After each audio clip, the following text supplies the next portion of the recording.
22 दिसंबर event है लाड़काना में। बेनजीर भुट्टो साहबा की जो सी है, सुनने में आ रहा है बिलावल मुनफरद और डिफरेंट लाइन ऑफ एक्शन वो दे सकता है। अस्सलाम वालेकुम नाजरीन, मैं हूं अहमद मंसूर। मसीही बरादरी को क्रिसमस की मुबारकबाद, मैरी क्रिसमस। गो 25 दिसंबर तो अब गुजर चुका, तो चूंकि वीलॉग में अभी थोड़ा लेट रिकॉर्ड कर रहा था तो ये विश करना बनता है। और आज कायद आज़म की सालगिरह भी है और इस हवाले से भी पूरे मुल्क में तकरीबात हैं। और army chief general Syed Asim Munir जो एक चर्च में भी गए हैं रावलपिंडी में, जो मसीही बरादरी हैं उनके साथ इज़हार यकजहती के लिए और क्रिसमस की जो खुशियाँ हैं उसमें उनके साथ शरीक होने के लिए। और कायद आज़म की सालगिरह के हवाले से भी, उनके अफकार के हवाले से भी, और पाकिस्तान कैसा होना चाहिए और अब तक हम जो वहाँ तक नहीं पहुँच पाए उस वाले से एक अच्छा मैसेज भी वहाँ से आया। तमाम जो पाकिस्तान भर में तकरीबात हैं, ये तकरीबात का सिलसिला इस वाले से अभी भी जारी है। लेकिन जो ख़बरें हैं वो गुज़श्ता रात आईं और गो के मेन स्ट्रीम मीडिया पे अभी उसकी तफसीलात उस तरीके से आना बाकी हैं। लेकिन जो एक गैर रस्मी अकाउंट है सोशल मीडिया का, एक्स पर आईएसआई का मारखोर ट्वीट्स के हवाले से, वहाँ से ये इंफॉर्मेशन जब आई तो ये जंगल की आग की तरह फैली है और अफ़गानिस्तान से भी आई है। पाकिस्तान के लिए ये बहुत बड़ी खबर इसलिए है कि हमारी जो शहादतें हो रही हैं, जो फितनातुल ख़ारिज है उसकी कार्रवाइयों के नतीजे में, और दहशतगर्दी की जंग का जो ये एक और मरहला बहुत तेज़ है, ख़ास तौर पे खैबर पख्तूनख्वा के जो इलाके हैं वहाँ पर। और चंद दिन कबल मकीन जनूबी वज़ीरिस्तान में अफ़गानिस्तान से आए जो दहशतगर्द हैं जो वहाँ मौजूद हैं, ख़वारिज, उन्होंने चेक पोस्ट पे हमला किया और हमारे 16 जवान शहीद हुए। उस वक़्त से ये मुतालबा भी हो रहा था और इससे पहले भी बहुत सारे वाक़यात हैं। एक तवील फ़हरिस्त है कुर्बानियों की, और सिक्योरिटी फ़ोर्सेस जिस तरीके से बरसरे पैकार हैं, इससे कोई ये ढकी-छुपी बात नहीं है। तो अफ़गानिस्तान में ये आज़ाद फिर रहे हैं, उनके वहाँ पे कैंप हैं।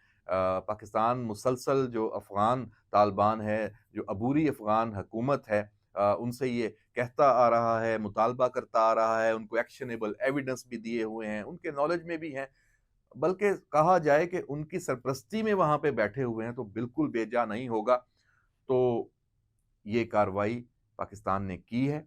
पक्तिका जो हमारे वज़ीरिस्तान से मुल्हिका अफ़गान सूबा है, वहाँ का इलाका है, ज़िला बरमल, वहाँ पे 4 जो ठिकाने हैं वो तबाह हुए हैं इन एयर स्ट्राइक्स के नतीजे में। और बहुत एक ज़िक पहुँचाई है फ़ौज पाकिस्तान ने। और इसमें ज़ाहिर-सी बात है ये सारा जो ऑपरेशन है, ये इंटेलिजेंस बेस्ड ऑपरेशन था।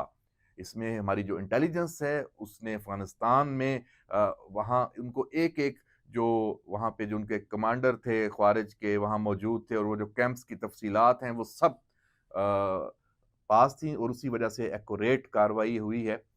भारी नुकसान हुआ है, 80 से ज़्यादा हलाकतें हैं, और जो इसकी तफ़सील है वो जब आप के सामने हम रखें तो आपको अंदाज़ा होगा कि ये वहाँ किस हद तक मौजूद हैं। और पाकिस्तान में आते हैं, वहाँ पे खुदकुश हमला आवरों की एक बड़ी फैक्ट्री, जहाँ पे खुदकुश बमबार तैयार किए जाते हैं कम उम्री में। वहाँ पे छोटी उम्र के जो बच्चे उनको वहाँ पे लेके और उनकी तरबियत की जाती है, उनकी ज़हन साज़ी, उनकी ब्रेन वॉशिंग, और फिर उनको पाकिस्तान में भेजा जाता, यहाँ पे जो अस्करी टारगेट्स, सिविलियन टारगेट्स उसमें। तो ये जो कैंप है ये भी तबाह हुआ है, और ज़ख्मी भी बहुत सारे हैं। फिर जो अब वहाँ से वीडियोज़ हैं, और जो मीडिया अफ़गान जो मकामी वहाँ पे ज़राए हैं वो इन तमाम इत्तलात की अब तस्दीक भी कर रहे हैं। इसमें कोई ढकी-छुपी अब बात नहीं है। जो जो तरबियती कैंप जिनको निशाना बनाया गया है, इसमें ख़ारजी जो कमांडर हैं शेर ज़मान उर्फ़ मुख़लस यार, उसकी वीडियो पूरी मौजूद है, जिसमें वो कह रहे हैं, भागते फिर रहे हैं अफरा-तफरी या स्ट्राइक्स के बाद, कि जनाब यहाँ पे हमला हो गया है और हमें मुकामी तौर पे भी कोई मदद को नहीं आ रहा, यहाँ लाशें हैं, बहुत सारे लोग ज़ख्मी हैं। तो तमाम उसकी जो तफ़सील है वहाँ से खुद सबूत भी सामने आए हैं कि ये टारगेट्स किस हद तक एक्यूरेट थे। और सबसे अहम आप देखते होंगे, जानते हैं कि जो तालिबान का टीटीपी का प्रोपेगेंडा नेटवर्क है सोशल मीडिया पे, और जो जिसको उमर मीडिया के नाम से आप सब लोग देखते हैं, जानते हैं, उसका जो कैंप है उमर मीडिया को भी निशाना बनाया गया है और वो भी तबाह हुआ है। और जो इज़हार उर्फ हमज़ा, अ, उसकी जो हलाकत है उसके हवाले से भी मुतज़ाद इत्तलात हैं, अभी कन्फर्म नहीं है। जो शुएब अहमद है, उसकी भी साथियों समेत हलाकत हुई है। कुछ वहाँ से कहा जा रहा है कि अभी उसमें वो ज़ख्मी है या नहीं, वहाँ पे उनकी हलाकत हुई, लेकिन ये तमाम जो इन्फॉर्मेशन है ये मौजूद है। और अब हमारे जो अस्करी ज़राए हैं, वो क्या कहते हैं? एक तो कह रहे हैं ना कि जैसे मैंने भी पहले बात की कि मकीन जनूबी वज़ीरिस्तान में जो हमारे 16 जवानों को शहीद किया गया, उसका बदला ले लिया है। लेकिन ये बदला अभी मुकम्मल नहीं हुआ। ये बदला उस वक़्त मुकम्मल होगा जब अफ़गानिस्तान में या कहीं भी कोने-कोने में उनका पीछा किया जाएगा। जो ख़वारिज मौजूद हैं, जो दहशतगर्द मौजूद हैं, जितनी ये तंज़ीमें हैं, हाफ़िज़ गुल बहादुर ग्रुप है, उसकी वहाँ पे उसका जो एक ये अड्डा है, वो भी तबाह किया गया है, कैंप जो था। और ये तब तक, जब तक ये मुकम्मल तौर पे फ़ितना ख़त्म नहीं होता, ये जंग ख़त्म नहीं हो सकती। तो ये जंग अभी तवील है, इसमें अभी बहुत से और अहदाफ हैं, वो भी यकीनन तबाह करने हैं। लेकिन कहा जाए कि ख़वारिज के ख़िलाफ़ साल 2024 की जो सबसे बड़ी कार्रवाई है, वो ये हुई है जो 24 और 25 दिसंबर को ये हुई है। ख़ास तौर पे 24 दिसंबर को ये कार्रवाई हुई है शाम के टाइम। और इसकी जो फुटेजेज़ हैं, तफ़सीलात हैं, तस्वीर हैं, और हमारे जो इंटेलिजेंस ज़राए हैं, वो अभी भी इसमें पूरी नज़र रखे हुए हैं कि कहाँ-कहाँ ये जो ख़वारिज हैं, अब इसके बाद वहाँ पे क्या एक्टिविटीज़ हैं। अ, इसमें एक जो हाफ़िज़ गुल बहादुर का मरकज़ है, वहाँ 80 से ज़ायद ख़वारिज मौजूद थे। 30 से ज़्यादा उसमें हलाकतें हुई हैं, और उसमें एक पंजाबी हाई वैल्यू टारगेट भी शामिल है जो हलाक हुआ है।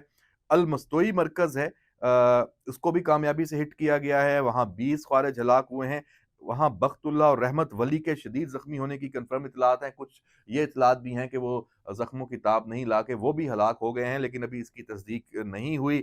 ये ख़वारिज के कमांडर और पाकिस्तान के लिए बिल्कुल इंतहाई मतलूब, ये हाई वैल्यू टारगेट थे। और ये जो उर्गान एक इलाका है, अस्पताल है, वहाँ पे इन तमाम जो हलाक होने वाले हैं और जो ज़ख्मी हैं, इनको वहाँ मुंतक़ल किया गया है। जो अफ़गान अबूरी हुकूमत है, उसने भी वहाँ मुतहर्रक हुई है। उससे पहले तो उनकी वहाँ से कोई खैर खबर नहीं आ रही थी। अब मुतहर्रक हुई है। न्यू अड्डा एक इलाका है, और जो शकीन है वो बाज़ार, उसको उन्होंने बंद करवाया है ताकि कोई इन्फॉर्मेशन की चीज़ें, कोई भी वजूहात, जब भी ऐसा कोई वाक़या होता है तो फिर ये तो एक नॉर्मल प्रोसीजर है ये। लेकिन ये हमारे जो इंटेलिजेंस ज़राए हैं, कहने की बात ये है कि ये तमाम जो वहाँ सरगर्मियाँ हैं, उनसे पूरी तरह वाक़फ़ हैं, और हमारे जो आने वाले दिनों में मज़ीद जो हमले हैं, उनका अमकान भी, जो आप उसको रद्द नहीं कर सकते। ये ज़रार गंडापुर का एक मरकज़ है, वो भी तबाह हुआ है। मजमूई तौर पे 4 बताया गया है कि ये जो मराकज़ हैं, ये तबाह किए गए हैं। हलाकतों की यहाँ भी इत्तलात हैं। हमज़ा स्वाति उर्फ बाबा को भी निशाना बनाया गया था, उसकी फैमिली वहाँ थी, उसको निशाना, वो निशाना बनी है। लेकिन हमज़ा स्वाति के हवाले से कहा ये जा रहा है कि वो घर में मौजूद नहीं था। तो जनाब ये सूरत-ए-हाल है। और आप इसमें देख लें कि इसमें आर्मी चीफ जो जनरल सैयद आसिम मुनीर हैं, उनका एक वज़ीरिस्तान का हाल ही में दौरा भी हुआ। और डेफ़िनेटली ये पाकिस्तान की जो मुसल्लह अफ़वाज की क़यादत है, आर्मी चीफ है, ये उनकी तरफ से ये ऑर्डर था, और उसके बाद इसको अमली जामा पहनाया गया। ये फ़ैसला किया गया कि अफ़गानिस्तान में यहाँ पीछा करना है। जो अफ़गान अबूरी हुकूमत है, उन्होंने भी इसको तस्लीम किया है कि ये जो वज़ीरिस्तान से आए हुए यहाँ पे मौजूद थे लोग, उनको टारगेट किया गया है। तो यहाँ अफ़गानिस्तान में इस वक़्त पाकिस्तान का एक आला सतही वफ़द वो भी गया हुआ। जो हमारे अफ़गान जो मामलात पे जो हमारे सफ़ीर हैं, एम्बेसडर हैं, वो वहाँ गए उन अफ़गान हुकाम से, उनके जो वज़ीर ख़ारजा हैं, जो वज़ीर दफ़ा और सब वज़ीर दाखिला, उन सब से उनकी मुलाकातें हैं, मुज़ाकरात भी हैं। तो पाकिस्तान एक तो उनको सारे सबूत उनके सामने बार-बार रखता है और उन्हें बताता है कि भाई हम ये चीज़ छुपी नहीं रह सकती कि कौन-सी सहूलत वहाँ पे मौजूद है टीटीपी को, ख़वारिज को, जो जितने दहशतगर्द जो ग्रुप हैं उनको। तो ये जंग अभी मज़ीद आगे जानी है। इसका जो एक दूसरा पहलू है वो पाकिस्तान के लिए अभी भी तशवीशनाक है। उसको होना चाहिए हम सब के लिए कि हमारी जो क़यादत है हमारे मुल्क में, हम आपस में जो हमारी सियासी क़यादत है, जो एक माहौल है बना हुआ, सूबाई हुकूमत का वफ़ाक के साथ टक्कर और जो इस वक़्त बार-बार एक वफ़ाक पे धावा बोला जाता है, और सियासी अदम इस्तेहकाम है। इस मौके पे जो जंग जितनी आगे बढ़ती जा रही है ख़वारिज के ख़िलाफ़, इसमें सबको मुनज़्ज़म होने की, इकट्ठे होने की, इत्तेहाद की ज़रूरत है। सिक्योरिटी फ़ोर्सेस और अदारों के शाना बशाना ये जंग हमें दोबारा उसी तरह लड़नी है जैसे हमने इसके पहले फ़ेज़ जो थे वो लड़े थे, और इससे अब हम इससे अपनी आँखें बंद नहीं कर सकते। इसका मुकाबला हर सूरत में करना है और इसको इस हवाले से जितनी भी साज़िशें हैं उनका जवाब देना है। रही बात यहाँ इस व्लॉग में, ये भी आपको थोड़ी इन्फॉर्मेशन शेयर कर लें। एक जो दूसरा पहलू है, दूसरी खबर है जिस पे सबकी नज़र है, वो है तहरीक-ए-इंसाफ और हुकूमत के जो मुज़ाकरात, जो उसमें हम पहले तफ़सील से बता चुके हैं। जो पहला दौर है वो हुआ, उसके बाद अब ये 2 जनवरी को होने हैं।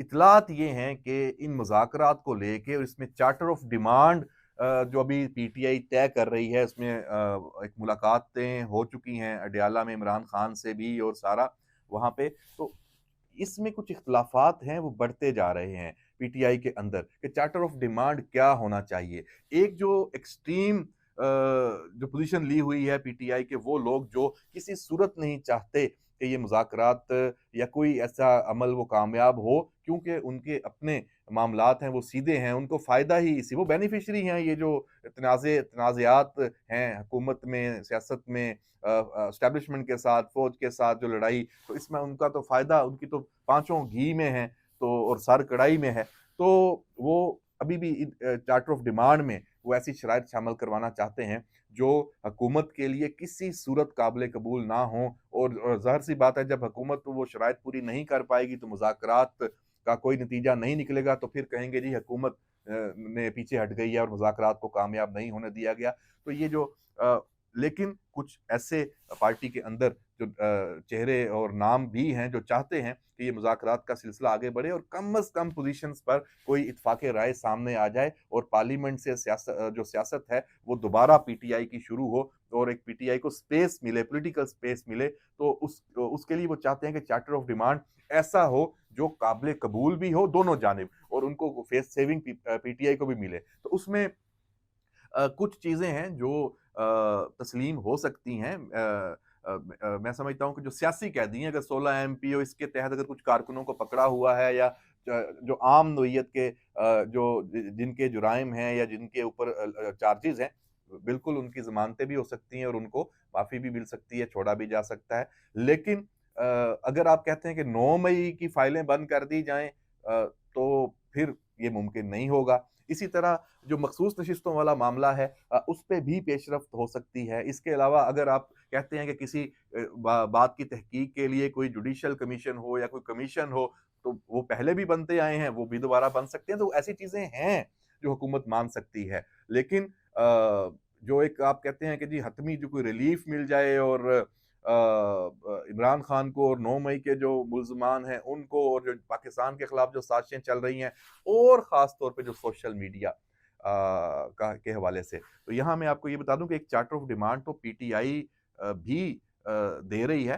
हुकूमत भी कुछ चीज़ें पीटीआई के क़यादत के सामने रख रही है। उसमें सर-ए-फ़हरिस्त यही है कि आपके जो ये डिजिटल दहशतगर्द हैं, जो मुसलसल हमलावर हैं, और ये वो ऐसा माहौल ही नहीं बनने दे रहे मुज़ाकरात वाला, तो उनको खामोश किया जाए, उनसे लाताल्लुकी का इज़हार हो, और मिल के सद्देबाब हो। उनके हवाले से अगर आपके पास कोई सबूत हैं, तो रियासत के कोई हवाले से, अदारों के हवाले से उनको फ़राहम किए जाएँ, ताकि ये सिलसिला, इसकी रोकथाम मुमकिन हो सके और उनको कानून के कटहरे में लाया जा सके। तो बहरहाल ये चीज़ें अभी चलनी हैं, आगे जाके देखते हैं कि इसमें क्या होता है। आने वाला हफ्ता बड़ा अहम है, 2024 का आखिरी इसमें जो दिन है वो होंगे। एक बात और, 27 दिसंबर की जो इवेंट है लाड़काना में, बेनज़ीर भुट्टो साहबा की जो बरसी है, उस मौके पे जो तकरीरें होंगी और पीपल्स पार्टी की क़यादत, सुनने में आ रहा है, ज़राए पीपल्स पार्टी के ये बता रहे हैं कि उसमें बिलावल कोई मुनफ़रद और डिफरेंट, बिल्कुल जो अभी चीज़ें चल रही हैं उससे हट के कोई लाइन ऑफ एक्शन वो दे सकता है, उसका वो ऐलान कर सकता है। देखते हैं कि वो क्या होता है। इन सब चीज़ों पे हम नज़र रखेंगे। इजाज़त दीजिए। अल्लाह हाफ़िज़।